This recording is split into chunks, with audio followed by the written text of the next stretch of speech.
Saturday, October 15, 2016. This is Mercedes Diesel Guy, and this is my 1998 Volvo S70.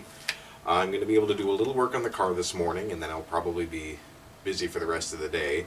And then tomorrow I will probably be able to spend most of the day working on the car. Now, I actually was able to do quite a bit during the week this week. Typically I've been getting out to the garage around 10 p.m. and working until around midnight. So here's what I've done.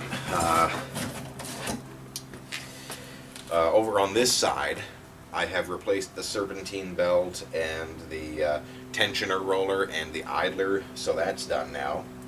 And while I had that off, I actually opened up the timing cover and got a look at the timing belt components. Now, obviously, I can't really confirm mileage on them, but I looked at them. The belt looked to be in good shape.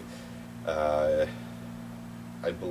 think it was labeled as a Volvo belt, and the water pump was labeled as a Volvo part also.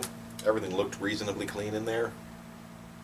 Once again, no guarantee on the mileage, but my records show that the timing belt is about halfway through its interval.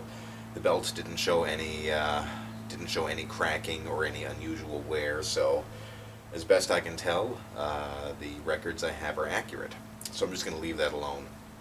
Otherwise, it's a couple hundred more in parts, and with the number of miles I drive, I mean, this is probably going to last me at least a few years. And what else? I have replaced the top engine mount over here with a polyurethane mount. So under the hood, really, I've changed the oil in the transmission fluid. I've done the serpentine belt, idler and roller. I've inspected the timing belt. So also I have replaced the spark plugs, the wires, the cap, the rotor. Which brings me to kind of the remainder of the work under the hood, which will be replacing the hoses. And most of the hoses here under the hood really don't look to be too bad, but I don't know if they're original to the car or when they were last replaced. And I would just feel much more comfortable replacing them all now. Hoses in general are cheap enough, even if you buy the factory hoses and replace all the hoses on an otherwise good engine. I think it's usually a good investment. Now, this one here, the top radiator hose, it certainly feels like it has some life left in it, but doesn't feel like a new hose. Same here with the top hose coming off the expansion tank.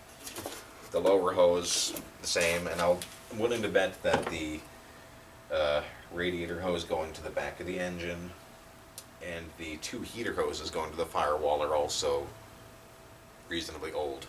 So I'm going to be replacing them all, as well as the thermostat. And I'm going to start with the thermostat this morning. And let me show you what else I have done inside the car. As you can see, I have the driver's seat out as well as the front piece of carpet. And this is out for a few reasons. First off, you can see I have much better access to the heater core now. Technically speaking, you don't need to remove the seat, you don't need to remove the carpeting, but this obviously will give me more clearance to work. But the front driver's side carpet was so filthy, I really had to take it out to clean it. You can see some of the materials I used for cleaning it here, and eventually after I scrubbed the stains, I actually put the piece of carpeting in my bathtub and scrubbed it and rinsed it out with hot water. It's a lot better now. I'll show you that in a minute. And I did a bunch of spot cleaning here on the rear piece of carpeting. Here, I can show you confirmation that the heater core has... I can try to show you confirmation. If you look back there, you can see it looks like something has been dripping out of the heater box and ever so slightly pooling on the floor there, and I took a look at that, and it's definitely antifreeze. So, yeah, this car definitely has a heater core leak. And here it is. Here is the piece of carpet. You can still see there's some, yellow-brown staining here, and it's torn here. This hole is actually where the dead pedal goes through.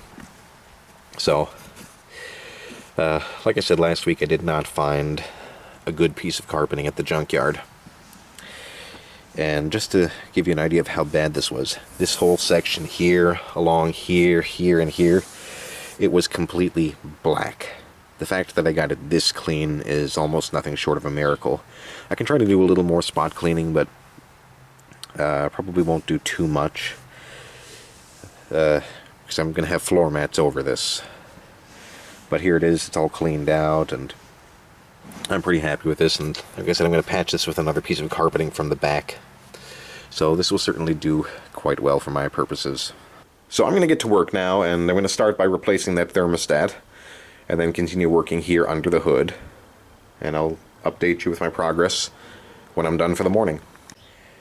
Okay, I'm at my stopping point for the day, and it's actually early afternoon right now, but I feel really good about what I've got done today so far. Basically, aside from just a little bit more spot cleaning on the inside carpet, which was worth the 5 minutes, I have replaced the thermostat and all the hoses under the hood.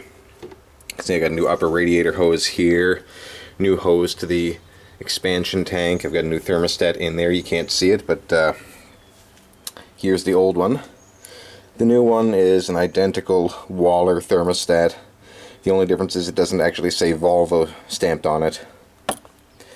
Otherwise, identical part. We've got a new lower hose there on the bottom of the expansion tank.